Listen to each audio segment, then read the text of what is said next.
देखो चंपू, नल चंपू, चंपू शब्द का है चुरादिगण की चापी धातु से बना है और ऊ प्रत्यय लगा है। चंपयति व चंपू है। अब गद्य पद्य मिश्रित काव्य को चंपू काव्य कहते हैं। ठीक है। ऐतरेय ब्राह्मण में हरिश्चंद्र उपाख्यान में मिला था ये।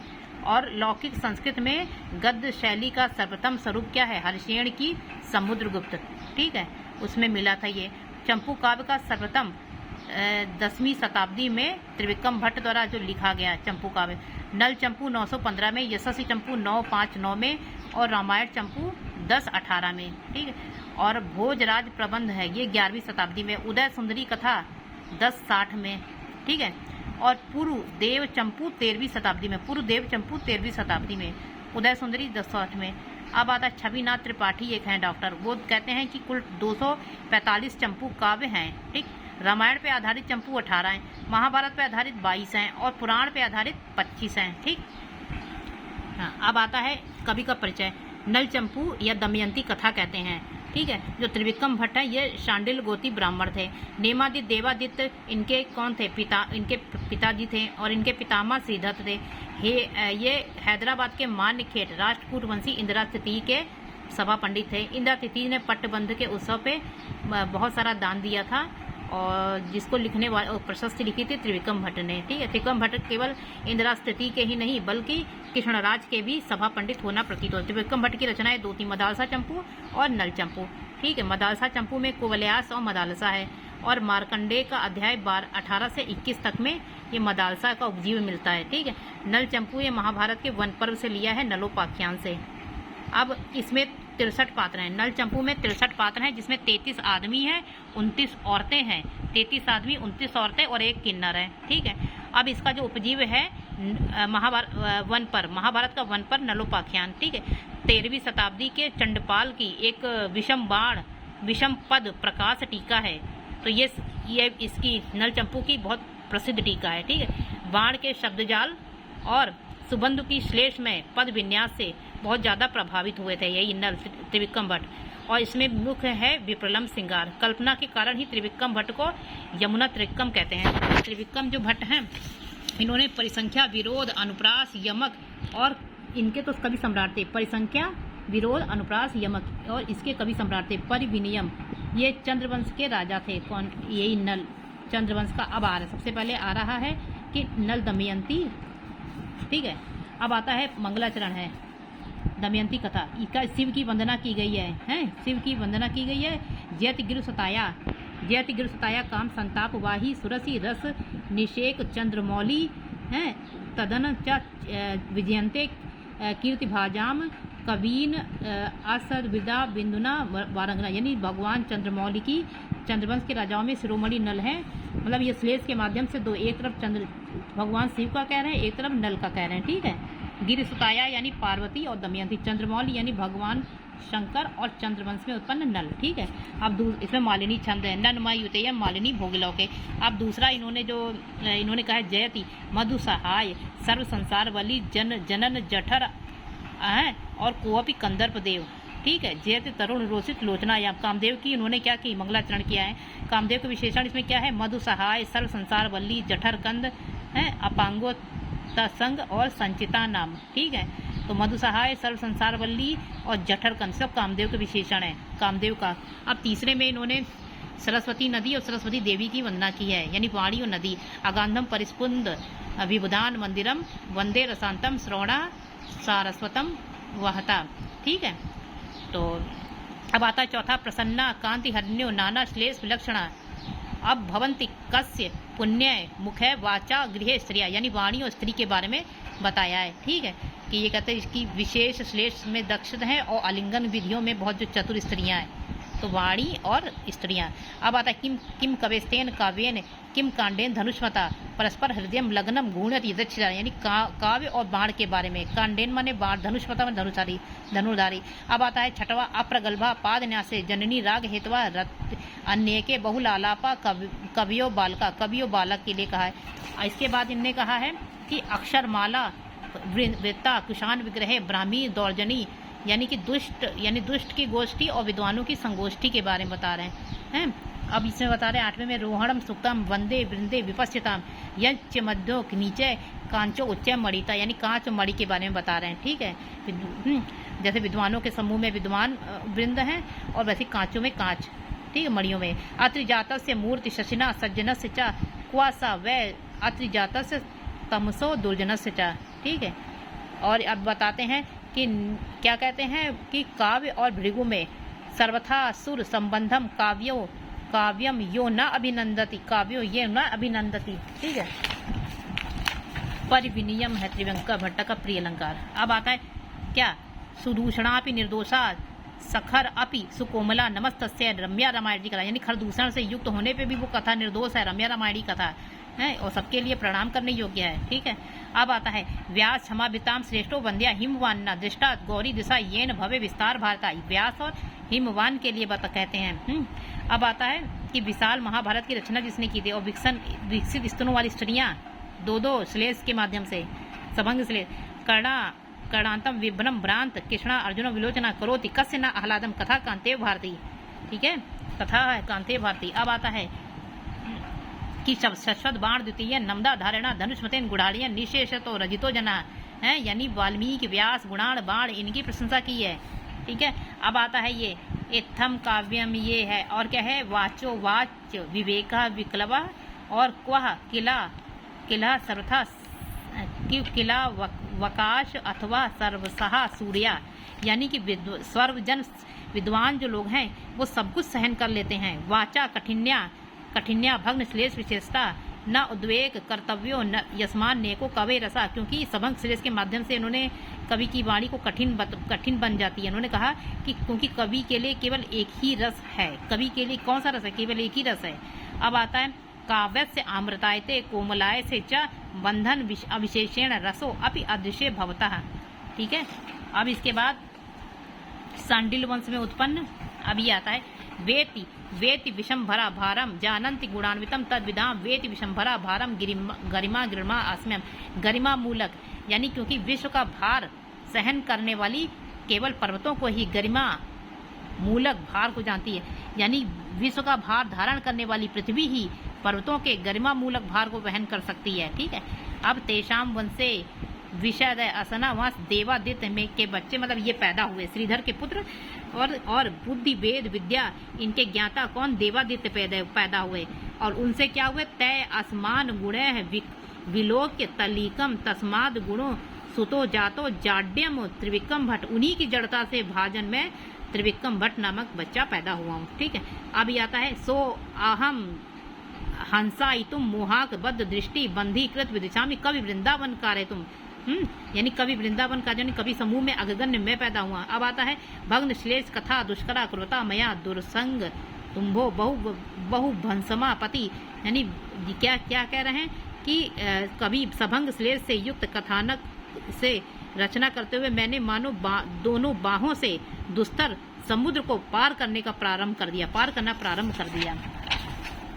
अब कहते हैं उत्फलंति क्रियंते दुख है जानंत ही पुनः सम्यक कविरेव कमे, यानी कि किसी भी कवि का किया गया परिश्रम कवि ही जानता है। अब आता संगता सन आता है कथा नंदनवन के बारे में वो किया गया। इसके बाद कहते हैं उदात एको गुणवंता चंपू हारा है इष्टते के न कृते, चंपू और हार के सम्मान इसकी सबंग के माध्यम से किया गया। अब आता है आर्यावर्त में कहते हैं कि अस्ति, उस आर्यावर्त में क्या क्या चीजें हैं, देखो अस्ति समस्त विशंभरा भोगा भास्वन लला ललीयमान, यानी कि समस्त भूमंडल को चमकते हुए तिलक के समान है कौन, आर्यावर्त, और स्वर्ग की तरह सेवनी है समान सेवता नाक लोकस्य। और कैसी है ये आर्यावर्त कैसी है, तो आर्यावर्त है ग्राम्य विषयों के कथा ग्रंथ की जैसे वाणी के निर्दोष लोगों के लिए मनोहर होता है वैसे ही आर्यावर्त वैसे ही है, यानी कि क्या है ग्राम्य अकटक ग्राम्यक विकध इव नीरस मनोहरस्य, वैसे ही आर्यावर्त है। और क्या है कि भीम इव अलंकार भूता, यानी गंगा जैसे भीम जैसे भारत के अलंकार भूत है वैसे ही यही अलंकार भूत ये भारत के अलंकार भूत है कौन, आर्यावर्त। और क्या है गगना पुण्य सलिलय है चंद्रभाग अलंकृत, जैसे गगन का एक जो चंद्रभाग है गंगा को पवित्र करने वाला है, उसका एक अंश चंद्रभाग से अलंकृत है। वैसे ही आर्यावर्त का भी क्या है, गंगा से पुण्य सलिल है और एक भाग चंद्रमा से अलंकार करने वाला है आर्यावर्त का। और सकल संसार का सार है आर्यावर्त। आरामो रमणी कदली वन का, कदली दलम का आराम है। आस्पद संपदाओं का आस्पद है आर्यावर्त। आर्यावर्त क्या है, मंगलों का निकेतन है। आश्रय मंगल श्रेषाम। आर्यावर्त साधु जन रत्ना नाम है। आर्यावर्त क्या है, आचार्य भवन आर्य उपदेशा नाम आर्यावर्त है। ठीक है। और क्या है, उस आर्यावर्त में क्या है, प्रजा में समस्त व्याधिकरा व्यतिकरा, वहाँ पे सारी व्याधियाँ समाप्त कर दी जाती थी। व्याधिकरा व्यतिकरा। और क्या है, सकल संसार सुख भाजा प्रजा, प्रजा में हमेशा सुख प्रजा रहती थी। और कुष्ठ योग कहाँ था, आर्यावर्त में कुष्ठ योग गंधी कापड़ेश में था हैं। और प्राणियों में कुष्ठ योग नहीं था। और स्फोटवाग व्याकरणों में था। और फोड़ा फुंसी नहीं था किसी के शरीर में फोड़ा फुंसी नहीं था। लेकिन जो स्फोटवाद है मानी फोड़ा फुंसी व्याकरणों में था स्फोटवाद। और गलग्रह मत्स्येश में था। गलग्रह कहाँ था, मत्स्येश में था, प्रजाओं में गलग्रह नहीं था। शूलबंद चंडिकाओं में था। शूलबंद चंडिकाओं में था, प्रजा में नहीं दिख था। मतलब प्रजा में शूल नहीं था। और क्या था, यत्र चतुरग उप शोभिता संग्रामा युग्रामा, वहाँ आर्यावर्त में क्या था, चतुरक संग्रामा युग्रामा। और क्या था, घोड़ों से शोभित थी। और सर्वत्र नागा वीव नागा था, कहाँ, आर्यावर्त में। और आर्यावर्त में क्या था, सदाचरण निप्राणी पुराणी, सदाचरण निप्राणी पुराणी आर्यावर्त में है। और आर्यावर्त में क्या था, आर्यावर्त में सदा भोगा प्रबंजना योजना, सदा भोगा यानी वायु की तरह दान और भोग से युक्त होते थे, आकाश की ओर जाने वाले थे। और कैसे थे, पीव रोदसा सरित गावा, पीव रोदसा बड़ी बड़े स्तनों वाली गाय थी वहाँ पे। और विशाल स्तनों वाले वहाँ पे तट थे। और वहाँ सती व्रता प्रदोषा सूर्य द्वितीया, मानी सती प्रदा दोष सूर्य के उदय होने में था। और चरित्रहीन स्त्रियों में नहीं था वहाँ पे। सती प्रदोषा स्त्रियों प्रदोष में होता था, सूर्य की द्वितीय में होता था, कुल स्त्रियों में नहीं। ठीक है। और क्या है कि नास्तिसा नगरी, उस आर्यावर्त नगरी में न वापी था न पयोधरा था। वापी मने न तालाब था, न पयोधरा मने न जल से पूर्ण तालाब था। और न यत्र न स्त्री थी, न वापी न पयोधरा, यानी विशाल स्तनों वाली स्त्रियां भी नहीं थी। अब क्या था, वहाँ वापी अब क्या था, वहाँ पे विशाल स्तनों वाली स्त्रियां थी। अब क्या कौन है, भवंती फाल्गुने मासे विशाखा विप्लवा, यानी पल्लवहीन थे वहाँ पे शाखा। और जायंती न तो लोकस्य कदापि न विप्लवा, वहाँ विपत्तियों का अभाव था। वहाँ पे मतलब जो वापी पयोधर थे वो जलपूर्ण पयोधर थे, और बड़े बड़े स्तनों वाले लोग नहीं थे, औरतें। अब उस आर्यावर्त में क्या था, आर्यावर्त में मनुष्य और देवताओं के विशेषण क्या है, सकल समृद्ध वर्धित महोत्सव परंपरा निर्भर, यानी वहाँ उत्सव को बनाने के लिए लोग बहुत सा उल्लास पूर्वक रहते थे। सकल समृद्ध वर्धित महोत्सव परंपरा से मतलब उसको मनाते थे उल्लास से। और सतत कुलीनाम, देवताओं कुलीन है। और आर्यावर्त में क्या था, यत्र गृहे गौर्या स्त्रिया महेश्वरा लोका सुश्रीका पदे पदे धनदा भवंती, वहाँ पद पद में धनद होते थे। यानी गौर्या यानी गौरी, स्त्रिया माने पार्वती, महेश्वरा माने शिव, स्त्री का हरिया माने विष्णु जी का हरण करने वाले, श्री का हरण करने वाले, धनदा माने कुबेर थे। और आर्यावर्त में न केवल सुराधिप राजा, केवल सुराधिप राजा ही नहीं, मतलब इंद्र ही नहीं, केवल एक इंद्र ही नहीं, केवल एक विनायक ही, मतलब यहाँ पे गणेश ही था, केवल एक सुराधिपति इंद्र ही थे वहाँ। और जहाँ था यत्र चा लता संबंध कलिक उपक्रम पादों में दिखाई देता था। लता क्रम का कली उपक्रम जो संबंध जो है पादों में दिखाई देता था, पुरुषों में नहीं दिखाई देता था। और यहाँ पे चमरक वार्ता परम महिमा उपघात में थी, हैं तुहिन चल हिमालय में था, हिमालय था। और कहानी प्रजाओं में नहीं था। क्या चमरक वार्ता परम उपघात तुहिन चल स्थलेश में था, प्रजाओं में नहीं था। और कैसा था, नीरतिवासा पुरुषों में थी। और क्या था, यत्र चा गुरु व्यतिक्रम नक्षत्र आशा, यहाँ पे गुरु व्यतिक्रम नक्षत्र आशा में था। और क्या था, मात्रा कला लेख शालिकाओं में थी, माता से कला नहीं थी। और आर्यावर्त में क्या था, आर्यावर्त में मित्र उदय उल्लूकों में होता था, कोई अपने मित्र से नहीं द्वेष करता था। अपत्य त्याग कोकिलाएं करती थी, कोई माता अपना अपत्य त्याग नहीं करती, कोई संतान का त्याग नहीं करता। बंधु जीव विघात ग्रीष्म ऋतुओं में होता था, लेकिन कोई अपना बंधु नहीं छोड़ता। और उस आर्यावर्त में यह आर्यावर्त पुण्यतम देश कस्य न पे, किसे प्रिय नहीं होता, सभी को प्रिय था। युक्तो अनुक्रोशा संपदा जने योजने, ये ऐसा देश किसको प्रिय न होगा, सबको का। उसी आर्या देश के मध्य की बात हो रही है, जहाँ पे नल रहते हैं। तो आर्या देश के मध्य में निषधा नामक जनपद है, तस्य विषय तस् विषय मध्य निषदा जनपद अस्थि। वह पूरी पुरुषोत्तम ये जो निषदा नगरी थी, नल के जहाँ रहता था, वो पुरुषोत्तम निवास योग्य भूमि थी, यानी उत्तम पुरुष के रहने योग्य, विष्णु निवास योग थी। वो जननी सततम, वह नगरी नगरा गौरी मनोहर थी। वो निषदा नगरी गौरी मनोहर थी। और वो निषदा नगरी कैसी थी? इंद्रनील मणि की बनी चोटी के समान थी। और जो निषदा नगरी कैसी थी? सागर यु मार्गा, सागर नागरा यु हारा यु विहारा। वो निषदा नगरी कैसी थी? सागर यु मार्गा, और क्या? सततम पांसु सागर यु नागरा, स्वर्गा यु मार्गा, समस्त वारणानी नवयवनानी भवनानी थी। और कैसी थी? और कैसी थी? हारा यु विहारा थी, वही निषदा नगरी। और निषदा नगरी में क्या था? चतुर्दधि वेला विराजित थे। नल चतुर्दधि वेला की तरह विराजित रहते, चारों समुद्रों के तट के रूप में शोभित थी। और सकल धरा चक्र चूड़ामणि थी, यानी संपूर्ण भूमंडल में शिरोमणि थी, हैं। और क्या था? सुरपति पराभव कारिणी थी, यानी इंद्र की नगरी को पराभव करने वाली थी। अभिभाव व्याकरणों में था, ध्वनियों में नहीं था। भोग भंग भुजंगों में था, विलासियों में नहीं था। कहाँ? निषदा नगरी में। निषदा नगरी में कूट प्रयोग गीतों में होता था, व्यवहारों में नहीं होता था। निषदा नगरी में वृत्ति कलह व्याकरणों में होता था। और जहाँ पे नल रहते वहाँ स्वामी वृत्तियों में नहीं था वृत्ति कलह। और क्या था? वह नगरी गरीसा संपदा सा विवर्जिता। वो नगरी बहुत बड़ी विशाल गरीसा थी, विवर्जिता थी, वही निषदा। और वहाँ पे जो नल रहते थे वो कैसे थे? निज भुज युगल विवक्षित कल वैरिंद्र। वो समुद्र मतलब शत्रु समूह को नष्ट करने वाले थे। अपनी भुजाओं से निज भुज युगल विवक्षित कल वैरी वृंदा। और कहते थे एक सुंदरी नेत्र से, ये क्या था? उनका प्रताप नामक राजहंस तैर रहा था, वही राजा नल का। उनके आंखों में सुंदरी नेत्रों से उत्पन्न होने वाला बहुत बड़ा मतलब बहुत उपलावन होने वाला राजहंस तैर रहा था। और विश्वम्भरा भोगा बहुधारण क्षमा, यानी विश्वम्भरा जो थी पृथ्वी का जो विस्तार था बहुधारण करने में सक्षम था। और रविरिव एक मान आश्रय, रवि के समान कई लक्ष्मी का आश्रय था, कई प्रकार की लक्ष्मी का आश्रय था। वशिष्ठ इव की तरह थी, विशाल मित्र विशिष्ट इव की तरह थी। और संसार के शत्रुओं को नष्ट करने वाली थी, विश्वामित्र को डराने वाली थी। और वशिष्ठ इव विश्वामित्र की तरह थी। जन्मेजय परीक्षित तनय की तरह थी, परीक्षित तनय की तरह थी, यानी परीक्षित के लड़के की तरह थी। और कैसी थी? नल कैसे थे? परशुरामी परुष भारता, यानी दूसरों को शुभ में आस्था करने वाले। परशु आसित, यानी एक थे परसे से भोशोभित, एक थे परशु माने दूसरे से शुभ से आसित। और राघव इव रक्त रंजित रसा, रक्त रंजित, राघव के धनुष को जैसे तोड़ने वाले, जनों को प्रसन्न करने वाले। और दूसरे कहते हैं कि समाप्त कर प्रजा को प्रसन्न करने वाले, दंड इन सबसे समाप्त। और नल कैसे थे? सुमेरु जात रूप संपत्ति, सुमेरु जैसे स्वर्ण से युक्त था, वैसे नल सौंदर्य से युक्त थे। तुहिन इव पुण्य भगीरथी सहित, जैसे तुहिन यानी हिमालय पवित्र गंगा से युक्त था, वैसे ही नल थे।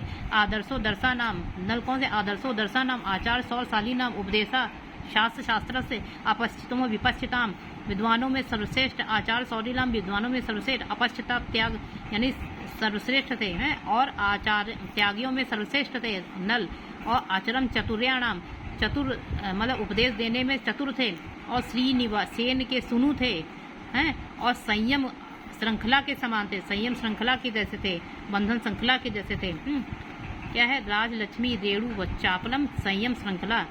और राजा नल कैसे थे? असेंद कुंद मुकुंद, ये सकल लोक कर्ण प्रिय गुण वाले थे, सकल लोकप्रिय गुण वाले थे। और गीतों में, उस राजा नल के गीतों में जाति संकर था, प्रजाओं में नहीं था। राजा नल जो थे वो पुष्पित केतकोश में था, हस्तछेदों में नहीं था। पुष्पित केतकीश में था, हस्तछेदों में। नगरो अधेशु में था, पादकल्पा, नगरेशु अधेशु पादकल्पा था। पुष्पिकेतेषु हस्तछेदा था। और कंचुक मंडनेशु नेत्र विवर्तन, कंचुक मंडनेशु माने चोली में था, नेत्र विवर्तन में नहीं। नेत्र विवर्तन चोलियों में था। और नल देवताओं के सब रिलेशन कैसे थे? अपूर्व विद्युत पति थे, यानी विभूत पति इंद्र जैसे पूर्व दिशा में रहता था, वैसे ही ये नल थे। दंड करो धर्मराज जैसे हाथ में दंड लेता था, वैसे ही नल जो था हाथ में मतलब उसको दंड, धर्मराज बिना दंड लिए ही धर्मराज था। और अजगन्य प्रचेता, वरुण जैसे पश्चिम दिशा में रहता था, वैसे नल कैसा था? अकुत्सित था। अजगन्य। अनुत्तरो धनदह, कुबेर उत्तर दिशा में रहते थे, वैसे नल धन देने वाला सर्वोत्कृष्ट था। और कैसा था? पृथ्वी श्रिया, पृथ्वी का भार वहन करने वाला था। और प्रिया का भोग किया, यानी काम रूप धारणी। सतेन युक्ता, कौन? नल। पृथ्वी रोग रूपी प्रिया का भोग किया, कामरूप धारणी कांता का, और यस्या सकल जनन मनोहारी विशेष कम पृथुल भाल पट्टम है वही नल। नल क्या था? उसने तिलक का सबके मन को हरण करने वाला विशाल मस्तक वाला, उसका मस्तक बड़ा विशाल था। पृथुक भाल पट्टम नल का, और अभिलषणीय कांतला कुंतला यानी अभीष्ट कांति देश वाले कुंतल देश पृथ्वी थे। और क्या था? यस्या कृष्णा चंदन बहु कुछ भोग भुज गया, और रमणीयता निरुपमा नवा यौवन श्री वाला था नल। निरुपमा नवा यौवन श्री वाला नल था। नल अन्य एवं नवावतार, कोई दूसरा ही नवीन अवतार था। पुष्प पुरुषोत्तम में उत्तम था, और मीन से दूषित नहीं था। मतलब विष्णु होता वह भी वो मीन रूप धारण करने वाला नहीं किया उसने। और कैसा था? विषम भरा भारो अभी कूर्मी लता, यानी समस्त विषुम्बरा का भार उसने ग्रहण किया था, फिर भी कूर्म का रूप धारण नहीं किया। और ना वराह वपुषा क्लेशेन, न शूकर का रूप धारण करके क्लेश तब भी उसने धारण नहीं किया। शूकर शरीर धारण कर क्लेश के साथ पृथ्वी को पर धारण नहीं किया। और कहता न सा नरसिंह का अवतार था, लेकिन उसने हिरण्यकश्यप के लिए कभी नरसिंह नहीं बना वो। नरसिंह का तो अवतार था, किंतु हिरण्यकश्यप का कभी उसने विनाश नहीं किया। और क्या था? सभा में मतलब क्या था? राम लंकेश्वर राम होकर भी उसने लंकेश्वर में क्या किया? लंका को कभी नष्ट नहीं किया, लंकेश्वर को कभी नष्ट नहीं किया। नापि रामो लंकेश्वर सीताम अपहरत। और क्या था? बुद्ध कल की कुलावतारी, यानी बुद्ध था मतलब वृद्ध था, बुद्ध होकर भी कली कुल से कोई संबंध नहीं था, कल की कुल से यानी पापी वंश से कोई संबंध नहीं था। और कैसा था नल? तेषाम पार्थिव पंगुआ महताम गुणो नाम निधि, वो पार्थिव पंगम राजाओं में सबसे सर्वश्रेष्ठ था नल। और नल कैसा था? यश चा युधिष्ठिरस्य नु कश्चिद अपहारता वचन क्रम में वो युधिष्ठिर के समान था। और कैसा था? मरुमंडल अपि वापाम मानसम, मरुमंडल जैसे मरुमंडल मानसम की तरह था, मन में पाप नहीं था। मानसम माने पाप नहीं था, मानसम। और कार्मुकम इव सत कोटि दाम, उसका जो कार्मुक था हमेशा हजारों मतलब ये दान कोटियों से भरा था, वो दान देता रहता था। और क्या है? दानव कुलमी वृष्ट पर्व उत्सव राज्यम, उसमें वृष माने और पूर्ण उत्सव का हुआ करता था। दानव कुल में यानी राक्षस जैसे उत्सव को देख चुका है, फिर भी नल कैसा था? वृष पर्व उत्सव में हमेशा क्या करता था? देख चुका था। और कहता राजीव मिव भ्रम रहित सर्वदा हृदय, उसका हृदय हमेशा भ्रम रहित रहता था। और कैसा था नल कहता था परम हेला अभिरत अन्य दारिकाएं, उसकी हजारों दारिकाएं मतलब दूसरी स्त्रियों में अनुरक्त है, फिर भी उसकी हजारों दारिकाएं हैं, कन्या है। तो परमला अभिरतो अन्य दारिका। और कैसा था? शांतो अपि न कुरूप आकृतिया, शांतु अपि होके वे भी वो कुरूप आकृति वाला नहीं था। और सदा हंसा विभ्रम मानसम है, उसका जो हंसों से भरा हुआ चंचल मन हमेशा था। और भृगुपति ना अपि, इसका हिमालय भी सामने नहीं कर सकता था, इसकी समानता हिमालय भी नहीं कर सकता था। और कैसा था नल? जो नल था वो नक्षत्र प्रभु और छत्र कुल प्रसूते हैं, और कुल उत्पन्न और कांचना ही, यानी भीम भी उसकी समानता नहीं कर सकता था, मतलब इसके कुल में। अब उसका एक श्रुतिशील मंत्री था, वो कैसा था? वो प्रशस्ति स्तंभ था, सकल श्रुति शास्त्र और अनावक्षर मलिका नाम, यानी वह समस्त श्रुतियों और शास्त्र का विद्याओं का प्रशस्ति स्तंभ था, सबका ज्ञाता था। वो सनाक्षर मल्लिका नाम, सभी विद्याओं का ज्ञाता था। और न्यग्रो अधपादपः यानी वटवृक्ष था, पुण्य कर्म प्रोरोहाणाम यानी अंकुरण के लिए समस्त पुण्य रूप कर्मों के अंकुरण का वटवृक्ष था। और कहता था सकल श्रुति शास्त्र सनाथ अक्षर मालिका था। और आकार साधु व्यवहार का आकार था।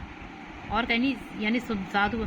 और कैसा था? इंदु पार्थिव नीति ज्योत्सना यानी राजनीति किरणों के लिए इंदु था। सागर समस्त भुवन गुणों का सागर था। और कहता सरागीकृत समस्त पार्थिव वन्यजीवियों के लिए सागर था। जीवित सम प्राण सम हृदय सम था। और शरीर मात्र भिन्न द्वितीय आत्मा था, कुल क्रम से आया हुआ था, आगत था, संक्रांति का दर्पण था, सुख दुख की सालंकयन का सुनु था, वो श्रुतशील। और कहता था ये विप्रो विश्वम्भरा सह सहाया यानी कि ब्राह्मण नल का मित्र, ये कैसे मंत्री था, ये प्रिय सुहृद था, और क्या था, विशंभरा का भार धारण करने में सक्षम था। वही कौन, श्रुतशील। और कैसा था, ब्राह्मण्यो अपि ब्राह्मण वित्तापहारी स्त्री युक्तो प्रायसा विप्रयुक्ता, यानी ब्राह्मण होकर भी ब्राह्मण वित्त अपहारी था और स्त्री से अयुक्त होकर भी विप्रयुक्त था और स्त्री युक्त होकर भी वियोगी था। और कैसा था, मंत्री तृणीकृत स्त्रैण विषय रसे, तृणीकृत स्त्रैण विषय रसे, यानी स्त्री संबंधी विषय को तृण समझता था और सर्वोपधा शुद्ध बुद्धि वाला था, सभी बुधाओं से रही था, शुद्ध बुद्धि वाला था। और कैसा था, गरुण के समान। अब गरुण से नल के क्या है, वरुण कदाचिन उत्पन्ना विषम मरण गरुण, कदाचिन उत्पन्ना विषम मरुण गरुण। और कैसा था, कभी कभी कमल अवगाह उत्पन्नो पुलक, पुलक और अच्युत की तरह कमलाकर की तरह, शिशिर कमलाकर वराह उत्पन्न कुलक, यानी कमलाकर की तरह कौन, अच्युत, यानी यही नल। और कभी नल कैसा था, कदाचिन नलियोनिव, कदाचन नलिन योनि, यानी ब्रह्मा की तरह था। और राज यानी प्रजा व्यापार अचिंत्यत था। और कैसा था, कभी कांतो उन्मत पयोधर मंडिल विलासेन, मोर के समान था, कांतो उन्मत पयोधर मंडी विलासेन, सुंदर मोर की तरह था, कांतो उन्मत पयोधर माने मोर की तरह। और कैसा था, नक्षत्र से क्या है, नक्षत्र राशि इव आशिवन्या सेनया समन्वित मृगानुसारी, नक्षत्र राशि की तरह था। और हनुमान और नल के विशेषण क्या है, इव अक्षत विनोद अवतिष्ठत, इव अक्षत विनोद अवतिष्ठत। और सुग्रीव नल का वानेश्वरा इव सुग्रीव, वानेश्वरा इव सुग्रीव। और किसकी तरह था, कामदेव नल मरकतेन इव सुमनसो, मरकतेन इव सुमनसो। और क्या था, दशरथ नल अयोध्याम पुरी स्थिता, अयोध्याम पुरी स्थिता। अब वर्षा क्या है, तिरस्कृत अड़िविस्सी विगलित द्वारि विप्रुसी। शूकर का क्या है, शूकर का है किम स्याद अंजन पर्वत स्फटिक किम नु करेण कुंजर इति भ्रांति, ये शूकर का विशेषण है। अब दक्षिण देश के पथिक का आगमन होता है, उसके क्या विशेषण है, वल्ली वल पिन्न धूसर सिरा, दक्षिण देश के पथिक का, यानी स्कंदे दध दृढ़ा, स्कंदे दध दृढ़ा कोवि पटचरा, यानी स्कंदे दध दृढ़ा कोवि पटचरा, पथिक के विशेषण है।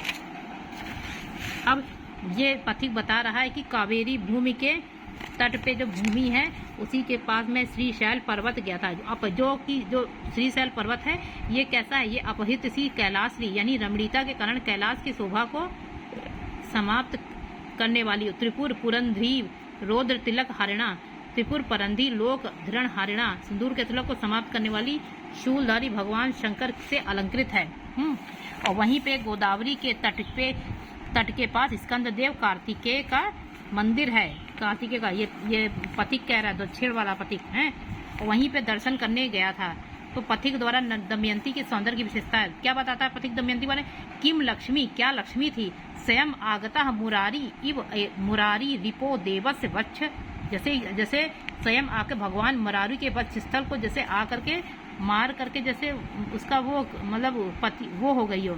किम लक्ष्मी स्वयं अपागता मुरारी देवस्य वक्ष स्थल आगता, यानी भगवान मुरारी के वक्ष स्थल से स्वयं आ गई हो। और दूसरा क्या है, और दूसरी क्या है कि कोपात उरुक्ता अवतार मकरद देवी भवानी, जैसे क्रोध के कारण अवतार ली हो, किसका, देवी भवानी भूमिका, जैसे पति से क्रोध से साक्षात भवानी का पृथ्वी पर अवतार ले लिया है, कोपाद अव्रत मकरात देवी भवानी। और धाता ताता करो सिक्किम न बदने चक्षु सहस्रम, विधाता मतलब इस सुंदरी को देखने के लिए मेरी जो आंखें हैं वो 1000 बना दें, 1000 क्यों नहीं बना देते। और दमयंती के बारे में बता रहा है कि इंदु सौंदर्य से अस्य कलंका, इसका जो मुख है इंदु सौंदर्य कमल की स्पर्धनी की स्पर्धा कर रहा है।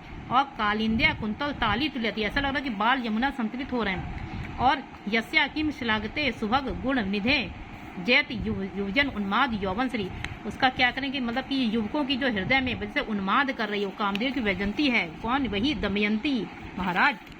और कह रही है कि आकार सह मनोहर सह महिमा, उसका आकार मनोहर, बहुत महिमा मनोहर है, उसका तद वैभव मनोहर, उसके जैसा कोई नहीं है, हैं? और क्या है, सा कांति सा चा विश्व से, सारी उसकी जो कांति है विश्व को विस्मय में डाल रही है। सौभाग्य भाग उदय वाली है ये, आश्चर्य में डालने वाली है सा कांति सा विश्व विश्व से सौभाग्य उदय और एक एकस्य विशेष वर्णन तस्य सह एव क्षमे यस्या अस्मिन् प्रभोरिव भवेद सहस्रदम। मैंने उसके एक एक वर्णन में करने में वही समर्थ हो गया जिसके मुंह में 1000-2000 जीवाएं होंगी। एकस ऐसा क्षमा यस्या अस्मिन उरग प्रभो हैं भवे, जिसके हृदय में 1000 जीवाएं हों।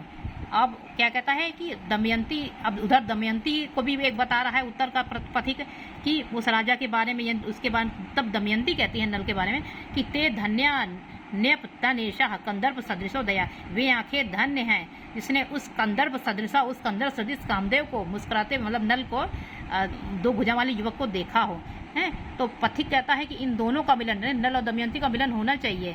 कहते भाग्य समागे युवजन मनुष्य मणिक्यों, इन दोनों मनुजन जो युवयों मनुष्य मणियों का मिलन होना चाहिए, क्योंकि श्रेयान है, मतलब मंगल कल्याणकारी है। विधेय विचित्र रचना, विधि की विचित्र रचना, संकल्प शिल्प श्रम से विचित्र है। और क्या कहता है पथिक कहता है किम करता विमूढ़ता मया विस्मय विस्मृतेन विवेकेन, मैं अपनी विवेक और विस्मृति सब भूल चुका हूँ। केवल अदृष्ट पूर्व रूप से, केवल मैंने इसको देखा है, मैंने ऐसा रूप न कहीं देखा न छुआ। केवल अदृष्टम पूर्व रूप से, मैंने इसका कभी रूप देखा नहीं। मेरा प्रयोजन सिद्ध हो गया। तस्याम दिशा सकल जगन, मेरा उस दिशा में संपूर्ण, मतलब संसार संपूर्ण क्या होगा, मेरा वो हो गया, मतलब प्रयोजन सिद्ध हो गया। अस्मिन अपि देशे निशेष जनकन, यानी इस दिशा में समस्त मनुष्यों के लिए चंदन स्वरूप। अब क्या कहता है कि समस्त सफल परिभ्रमण प्रयास, मेरा देशाटन का समस्त जो है प्रयास सफल हो गया। और राजा दमयंती के विषय में अब चिंतन करने लगा। स्त्री मणिक महाकार, वो स्त्री मणिकियों का महान आकार है, खजाना है। पंथो अपि अप्यम तथ्वा, वो जो पथिक भी तथ्यक वाक सत्य वक्ता ही है। और कहता है तदम आश्चर्यम अकन्यवस्था, आश्चर्य है जब मैंने उसको अभी तक देखा नहीं, कि वो सुना है, तब ये हालत हो रही है। कन्या माना सती है। और कांते उन्मतन चेतसो मनः अपि नामने, उसका केवल जब मैं सिर्फ सुना ही हूँ तब मेरी ये हालत हो रही है, मेरा उच्च मनोबल गिरता जा रहा है। अब राजा दमयंती विषय में चिंतन करने लगता है। चित्र चुंबतम चुंबका आश्वस्यो, मैं चुंबक की तरह जैसे चिपका जा रहा हूँ उससे। और क्या है तद अर्जित धैर्य मति मे तस्याम धावती मे मना, उसकी ओर मेरा जैसे धैर्य है खोता जा रहा है, मैं उसकी ओर, मेरा मन दौड़ रहा है। तो राजा की स्थिति बहुत अजीबो गरीब, अजरम जाड्यम, बिना बुढ़ापा के ही मर जा रहा है। अस्वास्थ्यम कंपनम, अविश्वास मूर्धनम है। अजरम स्वास्थ्यम, बिना ज्वर के ही स्वस्थता है। अजरम स्वास्थ्यम, बिना ज्वर के ही मरा जा रहा हूँ। अदौत्यम, स्थिति खराब हो रही है। अदौत्यम गत्यम, और अस्वास्थ्यम कल्पनम, स्वास्थ्य कल्पना। अजरम जाड्यम है, बिना बुढ़ापा की ही जड़ता। अनिध्यम ज्वलम है, लकड़ी के बिना ही ज्वाला है। और क्या होता है अनष्टम कमंदनम, आंखें नष्ट हुई जा रही हैं। तो इसकी मतलब कुल इसकी दशा खराब हो गई। अब सूक्ति क्या है, अगांधम परिस्पंद विबुधान मंदिराम करोति कसन आह्लादम कांतेव कथा भारती कांचो उच्च मणीयते कांतेव उन्मतम चेतसो मना कुरते नामनेम निम्नम मना ते धन्यः न्यपतन एषा कंदर्प सदृशे दिशा नैको रसा कवे वेति वशंभरा भारम गरिमा आश्रयम महनी महानुभावा भवन्ति यवन जनो उन्माद यौवन श्री सर्वसहा सूर्या सौख्यायतम भवन्ति रसिका कंदर्प स्त्रियः कंदर्प शास्त्रम स्त्रियः।